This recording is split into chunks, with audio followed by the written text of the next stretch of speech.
So today we're going to look at our good friend Robert Reich, who made an appearance on The Simpsons last weekend. You can see The Simpsons. They were promoting this, saying Professor Robert Reich gives The Simpsons a lesson in economics this Sunday, and we will be taking attendance. Robert Reich, this is the guy The Simpsons look to give their viewers a lesson on economics. And let's not forget who Robert Reich is. This is Robert Reich. Last July, Robert Reich put a video up on his own YouTube channel. Has nearly 350,000 subscribers on YouTube. He teaches public policy at Berkeley. So well-respected intellectual amongst the leftists. But last July, he put up a video telling us to don't buy into the inflation scare. You know, dismissing inflation concerns as what he called a boogeyman put out there by conservatives and greedy corporations to discourage you from supporting generous wealth redistribution policies, generous government spending policies to the tunes of trillions of dollars in the name of stimulating the economy. And then just a few months later, about 7 months later, Robert Reich, he put up a new video. After inflation started to become a little noticeable amongst American consumers, Robert Reich, he had to address it. So he put up a new video in February 28th of this year, saying you are being lied to about inflation. Now, he's not entirely wrong about that. But the way he framed it was, as you can see, corporations, the same corporations that try to scare you about inflation, now these same corporations were using inflation as an excuse to jack up prices, to make fatter profits. And it's one thing, you know, a lot of economists, they make mistakes. It can be difficult at times to make accurate predictions about the future, especially in today's beloved mixed economy.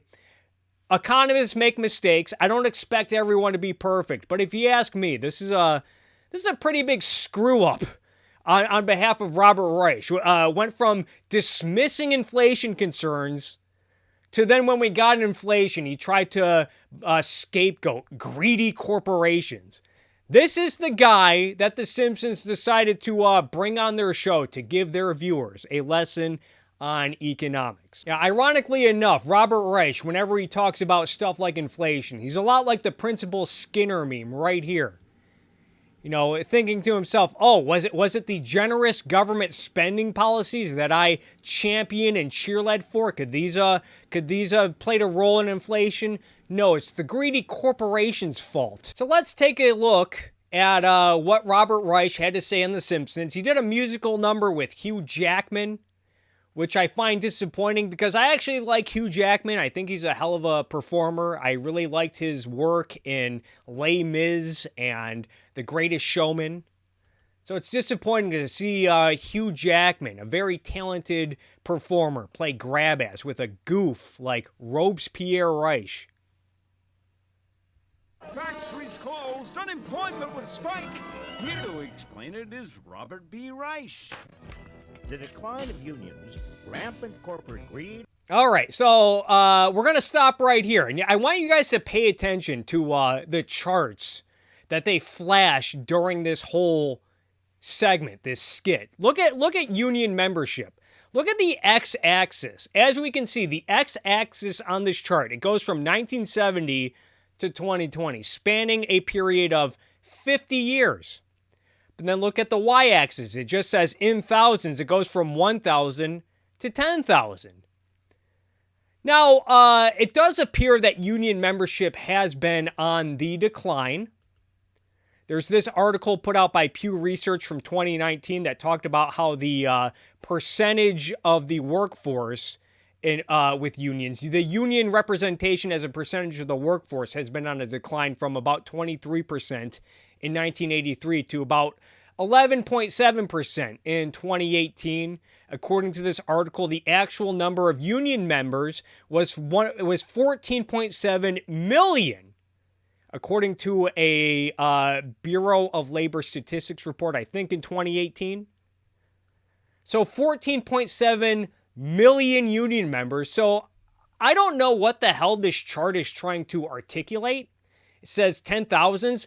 Obviously, that doesn't mean 10,000 union members because there's 14.7 million union members in America today. Is that the amount of labor unions there were in 1970? Were there 10,000 and now there's less than 1,000 today? Who the fuck knows? They don't really explain it. B. Reich. The decline of unions, rampant corporate greed. Rampant corporate greed. I guess this is a new phenomenon. Corporations, sometimes they're benevolent, sometimes they're just generous to the consumers.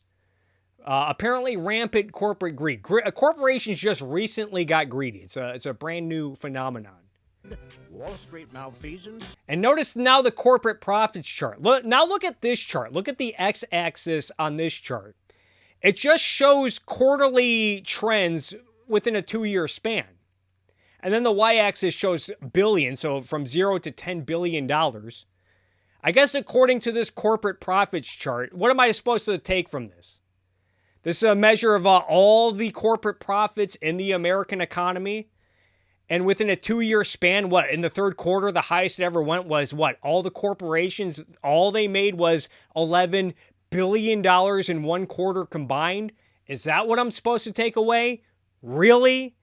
You're telling me that in 1 year, combining all 4 quarters, all the corporations made less than $44 billion?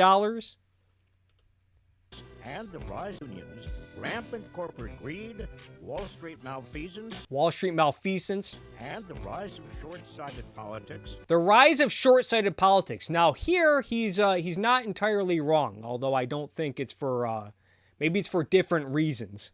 All contributed to increased economic inequality. Oh no! Economic inequality! Woo! Now again, notice the wording, the framing along with this chart. He says economic inequality because as we know, inequality alarmists like Robert Reich, whenever they talk about inequality, they casually jump from income inequality statistics to wealth inequality statistics, which are not the same thing, although there might be some overlap. But then he uses a chart about income inequality, as you can see. Again, notice the x-axis on this chart. It goes from February to December. So I'm to take from this chart that it's just a 1-year, 10-month span, I guess. This just measures 1 year of income inequality. Doesn't say which year it is. Just goes from 1 to 10. We don't know what that measures. Does that measure income? Does that measure, millions of dollars, billions of dollars? A share of the 1% versus the share of the other 99%? Who the fuck knows? But other than that, so like what? Income inequality, it was like, whatever year this was, it was pretty, income inequality was pretty low. As you can see at the beginning of the year, it's pretty low. The two lines, the red line and the green line, they're pretty close together. And then by the end of the year, it's just this 1 year where the gap just exploded. This is what we're supposed to take away. Widespread real unemployment, wage stagnation. Now, he mentions wage stagnation, which I've talked about in previous videos. Scott Lincecum wrote a really good piece about this a couple years ago called The Annoying Persistence of the Income Stagnation Myth. I will link to this when I get this on YouTube. This is not a new phenomenon. Thomas Sowell has talked about this in his books, the wage stagnation myth and how incredibly misleading it is. But let's jump backwards for a second. Economic inequality, widespread real unemployment, widespread real unemployment. Again, look at this chart. So again, this is another February to December chart. This is just a 1 year span of real unemployment. Apparently in 1 year, real unemployment, according to this chart, went from roughly 5% in February to 17% by December. So again, what year is this where we just saw this rapid increase in real unemployment? And what was the cause? I mean, was this 2012? Was this 2009 after the financial crisis? Was this 2020 during the lockdowns? In which case we know the real cause of the unemployment was lockdowns. It wasn't a decline in unions over 50 years. It wasn't Wall Street malfeasance. And overall, when you look at these charts, I get the sense that these charts were just completely made up by the writers, the animators. They just made a bunch of arbitrary, scary-looking charts to fit Robert Reich's narrative, his economics lesson, which is even disappointing by Robert Reich standards, because I have actually been fair with Robert Reich. I have given him props before. Robert Reich is really good. Something that Robert Reich is really incredibly talented at is lying. Robert Reich is really good at taking statistics, cherry-picking statistics, throwing them at the viewer without any context, hoping you don't notice, hoping you don't connect any dots. You know, he's very good at using numbers deceptively. In fact, you want to talk about charts, I remember back in October when I looked at Robert Reich, about how Robert Reich gets wealth inequality wrong. He brought in a bullshit-ass chart about productivity versus hourly wage growth. This is a chart that we often hear from people on the left that has been debunked and picked apart many a times. But even in this case, if he wanted to use charts, he could have maybe sent this to the writers or animators and said, hey, why don't you make this into like a Simpsons-looking chart for my segment? Like, even by propaganda standards, this is incredibly lazy. And again, I think The Simpsons, like what Robert Reich does, just tries to throw a bunch of charts and stats at you, hoping you won't notice. I think this is probably what they were going for, was we'll just make a bunch of negative-looking charts, make them look scary, and just put them in there and throw them at you and hope you won't notice or really think about it. And a lower standard of living. Lower standard of living. Again, look at this chart. Hold on. For millions of Americans. He says for millions of Americans. And look at the chart that accompanies this. And a lower standard of living. Like, look at this. It says living standards, and there's no labels on the axes. Just the bottom goes from 0 to 900. What is that, people? Couldn't be 900,000 people. Is this measured in hundreds of thousands? It couldn't be, because that wouldn't measure millions of people. Also, couldn't be measured in millions, because there's not 900 million Americans in America. And what does the 1 to 10 represent? Who the fuck knows? Just making up bullshit-ass graphs and charts, hoping you won't notice. For millions of Americans. Especially this one, just says everything going to hell. Now, some of you guys might be thinking, well, who the hell cares? It's just The Simpsons. It's just a cartoon. It's just comedy. Why are you picking this apart? Look, don't get mad at me. When the Simpsons promotes this as Robert Reich giving a lesson in economics and that they're going to be taking attendance, I take it as, okay, maybe they're going to teach their viewers something.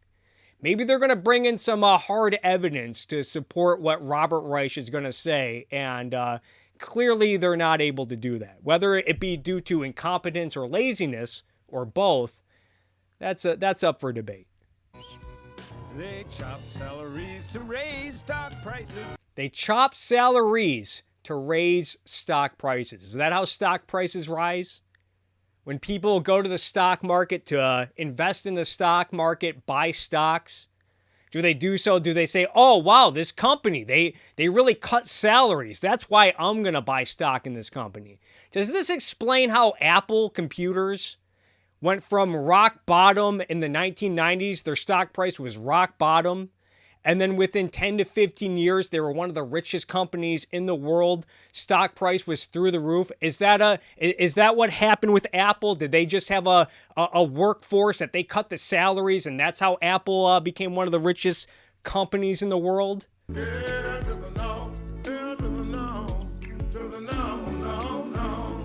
How does this explain all of the tech startups that have exploded over the last 30 years, like Amazon and Google? Did Amazon just start off as a large corporation with a large unionized workforce that was given generous pay, generous benefits, and then their stock started to rise when Jeff Bezos just noticed, oh, I can just cut all my workers' salaries. That will make the stock price go up. Is that what happened?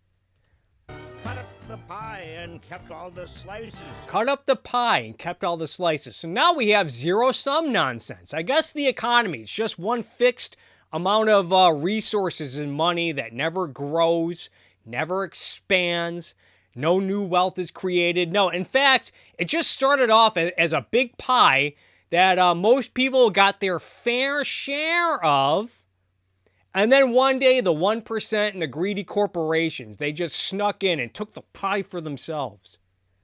Tax breaks went to CEOs, Tax breaks went to CEOs. never trickling down to average Joe. Never trickling down. Now, again, trickle-down economics, that's not the hill that I generally choose to fight on.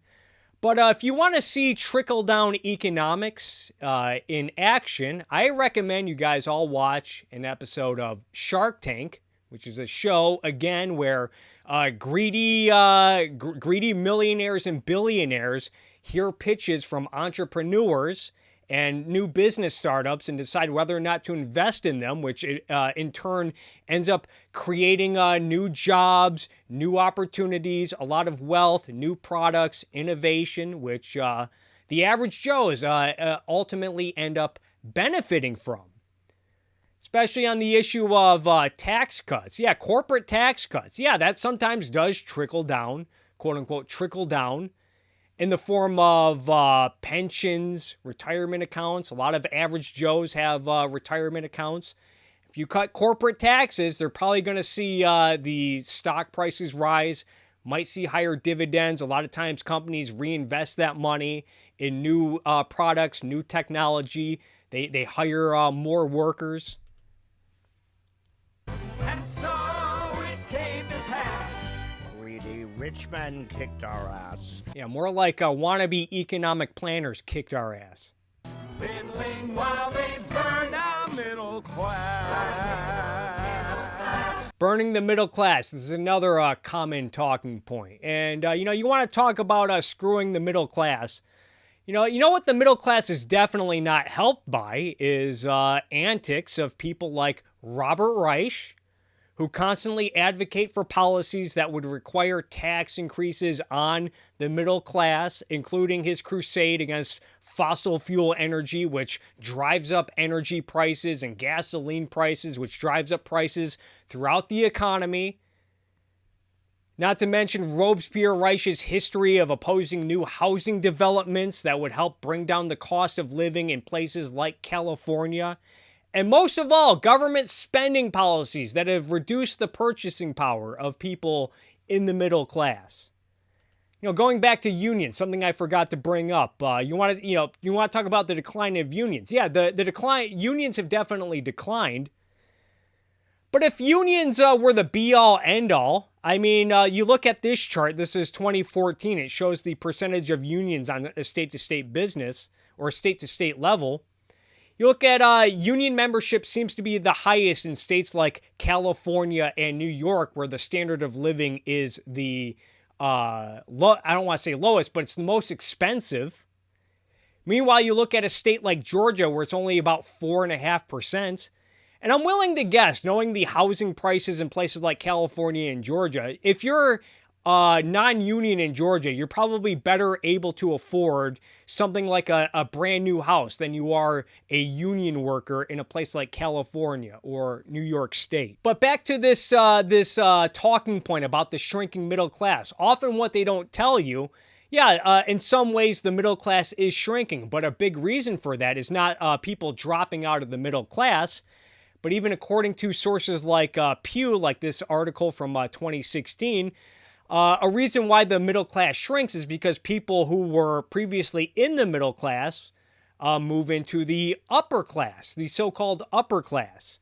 This is something that even Thomas Sowell talks about in his book, Economic Facts and Fallacies. Read a book, read a book, read a motherfucking book. Read a book, read a book, read a motherfucking book. Talks about it right here. He talks about the vanishing middle class.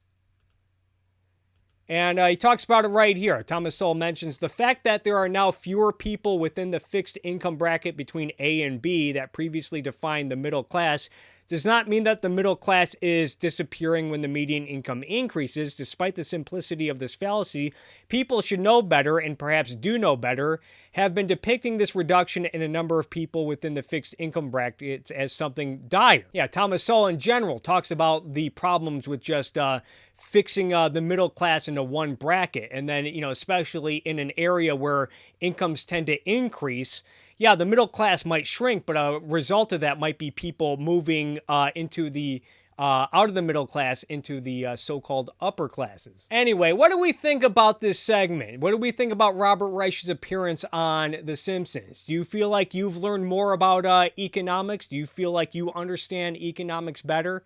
Why don't you let me know in the comments down below?